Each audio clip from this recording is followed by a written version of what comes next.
কেমন লাগছে? ভালো লাগেনি? ভালো, কিন্তু কিন্তু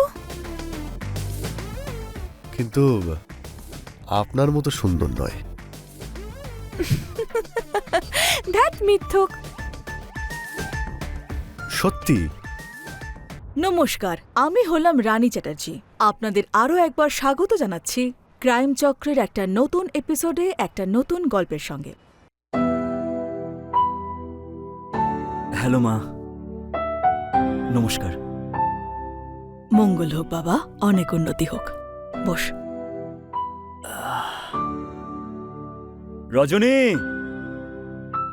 আরে বাবা খাবারটা নিয়ে এসো, দেরি হয়ে যাচ্ছে। খাবার রেডি বাবা।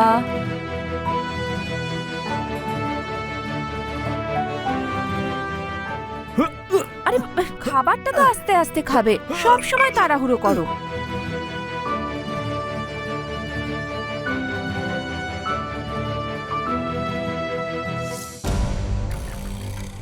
হ্যাঁ বাবা, জল খাবার পেট ভরে খেতে হয়, কারণ সকাল সকাল যদি খাবার ভালো করে খাস তাহলে সারা দিনটা ভালো যায়। আপনি বোঝান তো মা, আমার কথা একদম শোনে না। আমাদের দেখে মনে হয় আমাদের নতুন বিয়ে হয়েছে। আমার জন্য একটু সময় নেই ওর কাছে মা। বৌমা, তোমার অভিযোগ স্বাভাবিক, কিন্তু ও কি করবে বলো? সবে চাকরিটা পেয়েছে, কাজের চাপ একটু বেশি তাই। কি ব্যাপার মা, আপনি এখন থেকেই ওর সাইড নিচ্ছেন? আরে খাবারটা তো পুরো খাবে বিজয়। আরে বাবা দেরি হয়ে যাচ্ছে, যদি দেরি হয়ে যায় না, ওই যে প্রিন্সিপাল না বুকের অর্ডারটা দিতে যাচ্ছে, সেটা ক্যান্সেল হয়ে যাবে। বিজয়, তুমি একে রাতে লেট করে আসো আর সকালে তাড়াতাড়ি চলে যাও। তোমার কাছে আমার জন্য একটু সময় নেই। একটা কাজ করা যাক, এই সানডেতে আমরা ফিল্ম দেখতে গেলে কেমন হয়? সত্যি? হ্যাঁ। সত্যি বলছো? হ্যাঁ। প্রমিস ভাঙবে না কিন্তু।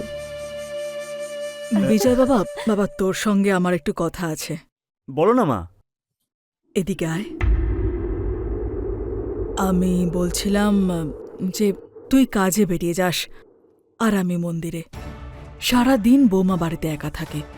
মা দেখো, হুম, তোমার যা বলার আছে পরিষ্কার করে বলো। দেখ, আমি এটা বলছিলাম যে তোর বয়সী একটা ছেলে এখানে ভাড়া থাকছে। মা, আমি বুঝতে পারছি, তুমি না একদম চিন্তা করবে না। আরে ও খুব ভালো ছেলে। দেখো, মানছি রজনী ওকে রেখেছে, কিন্তু আমি ওকে পরখ করে দেখেছি। কিন্তু বাবা, তাও যদি পরিবারের কেউ থাকতো ভালো হতো। মা, পরিবারের লোক থাকলে অনেক ঝামেলা হয়, আর এখন আমাদের বাড়িটাও অতটা বড় নয়। তুমি বেকার এইসব চিন্তা করছো। আচ্ছা ঠিক আছে, আমি এই ব্যাপারে পরে কখনো কথা বলবো। এখন আমার যেতে হবে, লেট হয়ে যাচ্ছে।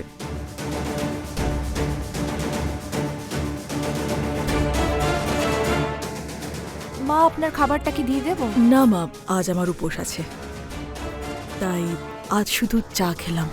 আচ্ছা। বৌমা, কি হয়েছে? মুখ বেজার করে আছো যে? রাগ হয়েছে আমার উপর? মা, একটা কথা বলুন তো, আপনি রাজের পিছনে কেন পড়ে আছেন? বৌমা, আমি সেভাবে কিছু বলতে চাই মা, না। ওর ওপর কাজের এত প্রেশার এমনিই আছে, আর একজন পুরুষ মানুষ থাকলে কত সাহায্য হয়। মা, কোনো না কোনো কাজ তো লেগেই থাকে। কিন্তু বৌমা, আমি সেটা বলতে চাইনি। আপনি কি বলতে চেয়েছেন আমি ভালো করেই জানি। শুনেছি আমি, বিজয়কে আপনি আমার নামে বলছিলেন। আরে বৌমা, আমি খারাপ তো কিছু বলিনি, যা বলার তোমার সামনেই তো বললাম। মা থামুন, আমি আপনার সঙ্গে কোনো তর্ক করতে চাই না। শুধু আপনি একটা কথা মনে রাখুন, আপনি ওকে রাজকে নিয়ে কোনো কথা বলবেন না। যা কথা আছে আমায় বলবেন। আরে বৌমা শোনো, তুমি আমার কথাটা ঠিক বুঝতে পারলে না। আপনার কথার সব মানে পরিষ্কার বুঝতে পারছি মা। আপনি যেটা চাইছেন সেটা আমি জানি। আচ্ছা, আপনার আজকে উপোস না? তাহলে যান মন্দিরে যান, পুজোতে মন দিন। এখানে যদি বসে থাকেন তাহলে কিছু না কিছু উল্টোপাল্টা আপনি ভাবতেই থাকবেন আর আমার মাথাটা খেয়ে নেবেন। বৌমা আমাকে ভুল বুঝছে, তার চেয়ে ভালো মন্দিরেই যাই আমি, ওখানে একটু শান্তি পাবো।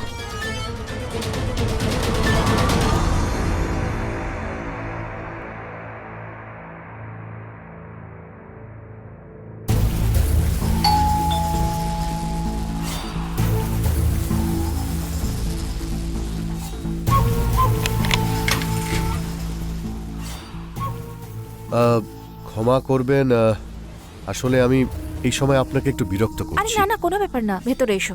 হ্যাঁ এসো না। বলো, কোনো কাজ ছিল? হ্যাঁ, আমার খাওয়ার দুধটা নষ্ট হয়ে গেছে, আর আমার না আজ কফি খেতে ভীষণই ইচ্ছে করছে, তো তাই যদি একটু দুধ পেতাম তাহলে খুব উপকার হতো। যদি আমি তোমাকে বলি যে দুধ না দিয়ে কফি বানিয়ে খাওয়াবো তাহলে? আরে না না, আপনি কেন এত কষ্ট করবেন? এতে আর কষ্টের কি আছে? আর এমনিতেও কফিটা কিন্তু আমি খুব ভালো বানাতে পারি। হ্যাঁ বসো বসো, আমি হ্যাঁ, আনছি। হ্যাঁ, হ্যাঁ।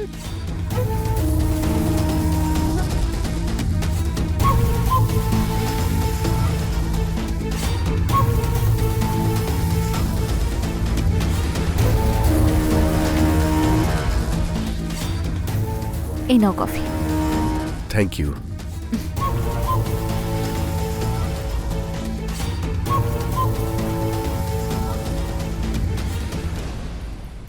কেমন লাগছে? ভালো লাগেনি? ভালো, কিন্তু কিন্তু কিন্তু আপনার মতো সুন্দর নয়।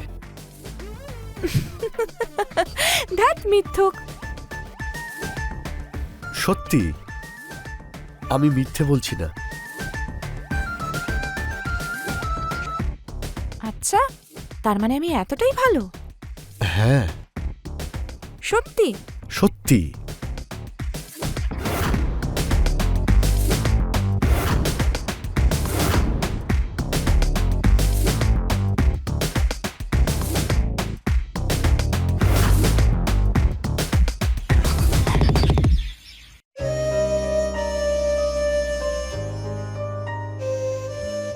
মা, ওর ফোনটাই লাগছে না, ট্রেনের সময় হয়ে গেল। কোনো ব্যাপার না বৌমা, তুমি চিন্তা করো না। এমনি তো আমার কাছে একটাই ব্যাগ আছে। আরে কিন্তু মা। আরে দেখো বৌমা, মোড় পর্যন্ত গেলে ওখান থেকে আমি অটো পেয়ে যাব, আর তারপর ওখানে তো গ্রুপের লোকজন থাকবেই। মা, আপনি প্রথমবার হরিদ্বার যাচ্ছেন, ও যদি আপনাকে একবার প্রণাম করে নিত কত ভালো হতো বলুন তো। কিন্তু দেখুন না, আমাদের জন্য ওর কাছে সময়ই নেই, আজকেও সময় মতো পৌঁছলো না। হ্যালো, হ্যাঁ সরিতা, তুমি স্টেশনে পৌঁছে গেছো? আমি বেরোচ্ছি। হ্যাঁ আচ্ছা বৌমা, সরিতা স্টেশনে পৌঁছে গেছে, আমি বেরোই এখন।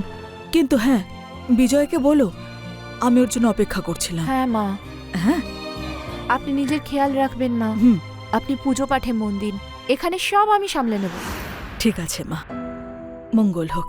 খেয়াল রেখো নিজের। হ্যাঁ হ্যাঁ মা। বাড়ির খেয়াল রেখো, আমার ছেলের খেয়াল রেখো, আর যদি পারো তাহলে সব সময় বাড়ির দরজা বন্ধ রেখো। একদম মা। একমাত্র পরিচিত লোকজন ছাড়া কেউ এলে কিন্তু দরজা খুলবে না। আপনি হ্যাঁ? একদম চিন্তা করবেন না, আমি বাড়ির সম্পূর্ণ খেয়াল রাখবো, আর বিজয়েরও। ঠিক আছে, ঠিক ভালো আছে, থেকো মা। মা। হ্যাঁ।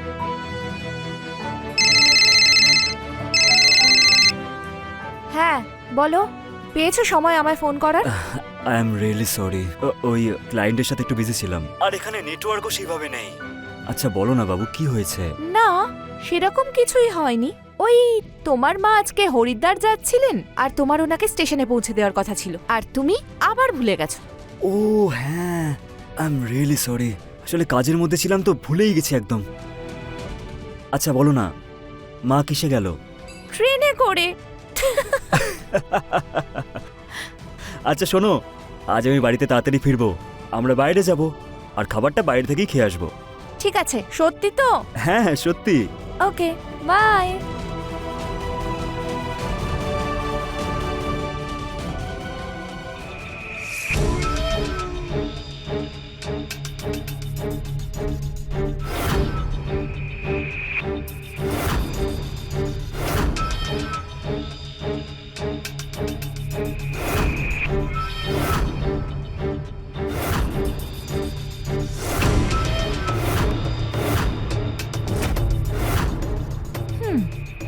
এটা ভালোই। প্রথমে দেরি করে আসবে, তারপর বউয়ের সঙ্গে লুকিয়ে লুকিয়ে রোম্যান্স করবে।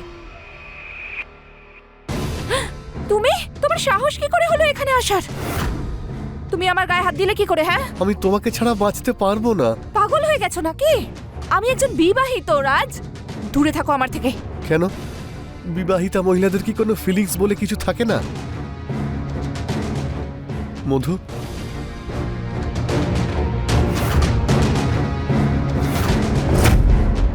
তুমি সত্যিই খুব সুন্দরী।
প্রণাম নেবেন মা। মা, ও তো স্নান করছে। আপনি কেমন আছেন মা? আপনার তীর্থযাত্রা কেমন হলো? ঠিক আছে মা, কোনো ব্যাপার না, আমি ওকে বলে দেব। নিজের খেয়াল রাখবেন মা।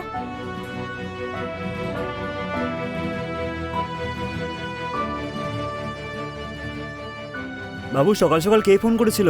মা ফোন করেছিলেন। কি বললো? উনি ওনার বান্ধবীদের সঙ্গে এখন ঋষিকেশে যাচ্ছেন, ওনার আসতে সময় লাগবে।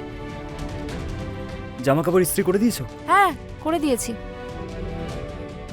এই নাও, হ্যাঁ। এটা পরো, এটা পরো। মানে মায়ের আসতে এখনো সময় লাগবে, তাই তো? হ্যাঁ, উনি নিজের বান্ধবীদের সঙ্গে এখন আছেন। টাইম। আরে, এটা কি করছো? সময় আছে যখন একটু রোম্যান্স করে নি। এটা কি রোম্যান্স করার কোনো সময় হলো? চা এনেছি, খেয়ে নাও। অফিসে যাবে না? কফি আবার গরম হয়ে যাবে। কিন্তু আগে এই চাটা তো খেয়ে নি।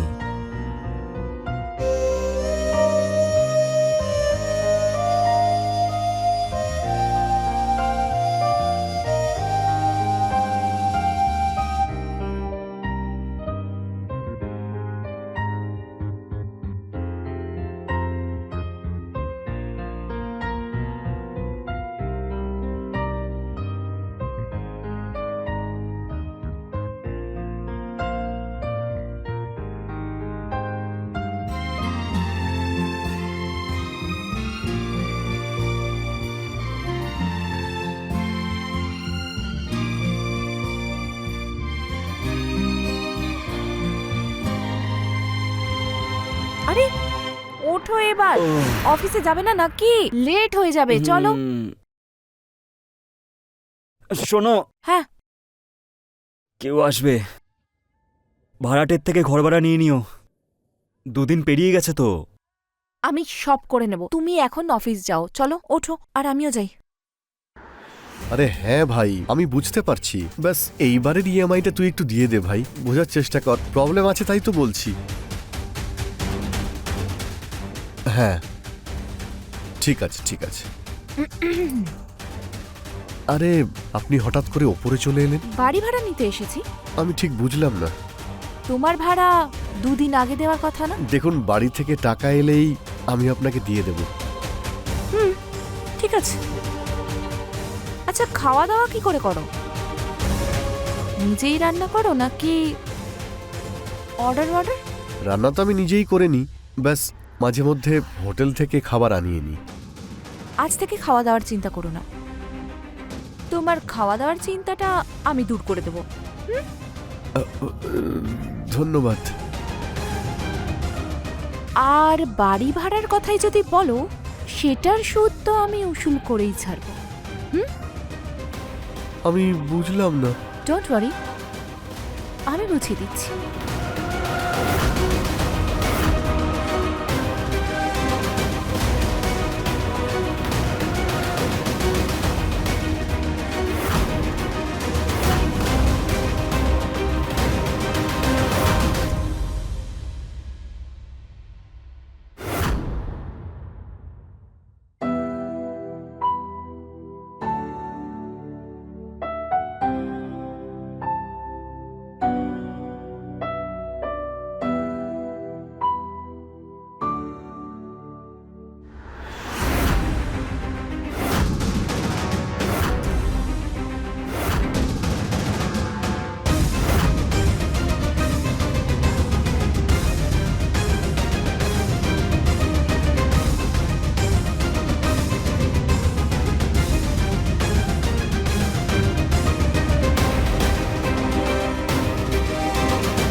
তুই সব কি করেছিস? হ্যাঁ, তুমি করলে খুব ভালো আর আমি করলেই খুব খারাপ। তুই কি বলতে চাইছিস পরিষ্কার করে বল। আচ্ছা, তোর টাকা চাই তাই তো, এই জন্যই ব্ল্যাকমেল করছিস? তোর তো নিজেই পকেট ফাটা, তুই কোথা থেকে টাকা দিবি রে? তাহলে তোর কি চাই? সেটাই যেটা তোর চাই, যার সাথে তুই মজা করছিস। আরে তোকে তো রাজ বাবু, নিজের রাগ নিজের কাছেই রাখ, না হলে তোর আর তোর প্রেমিকার জন্য ভালো হবে না, বুঝতে পারলি? কি হচ্ছে এইসব? আরে বৌদি, ভালো হয়েছে তুমি এসে গেছো। এসব কি করেছো তুমি? ভিডিওটা তুমিই পাঠিয়েছো আমাকে, তাই না? এই ভিডিওটা পাঠানোর মানে কি? বুঝতে পারছো না? খুব বোকা দেখছি তুমি। সেই জন্যই তো স্বামী থাকা সত্ত্বেও অন্য কোনো পরপুরুষের সাথে সম্পর্ক রেখেছো।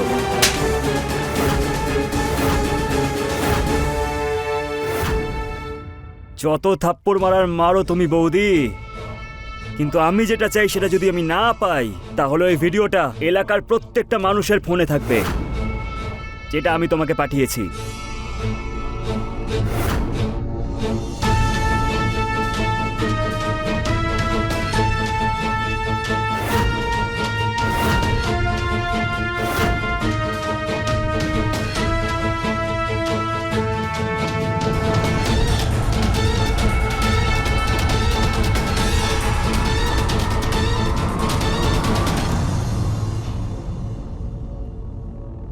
বিজয়, আমার না মুড নেই। কি হয়েছে? মুড নেই মানে?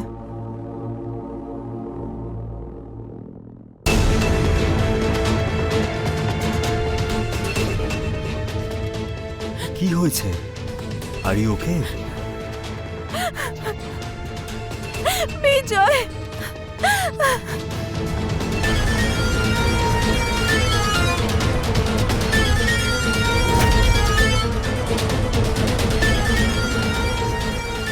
চল ভাই, আজকে দুজন মিলে মজা করব। আরে দেখছিস কি, তাড়াতাড়ি আয়। আরে আয় না।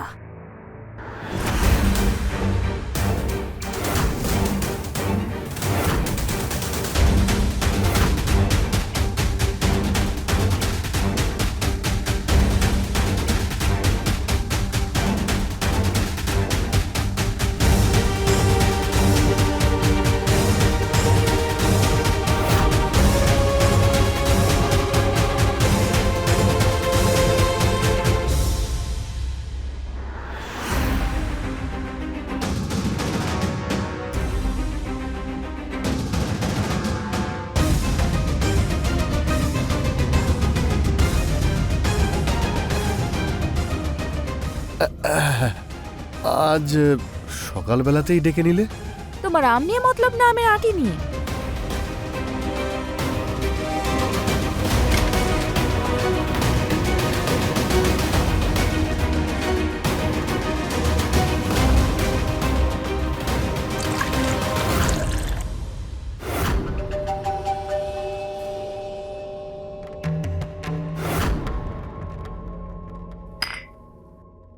নেশাতে মজা আরো বেশি বেড়ে যায়। চিয়ার্স।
শয়তান, আমার বউয়ের সাথে শয়তানি করছিলিস, ব্ল্যাকমেল করছিলিস।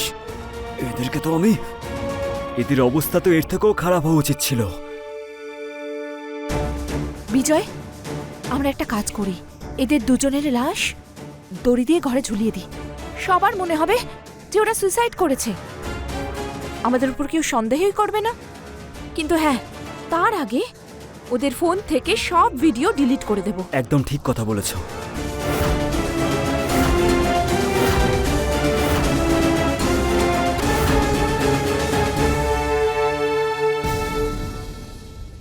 আমি রানী চ্যাটার্জি আজকে বিদায় নিচ্ছি। আবার দেখা হবে আপনাদের সঙ্গে ক্রাইম চক্রের নতুন একটা এপিসোডে নতুন গল্পের সঙ্গে। ততক্ষণ সুরক্ষিত থাকুন, সতর্ক থাকুন আর ক্রাইম চক্র দেখতে থাকুন। জয় হিন্দ।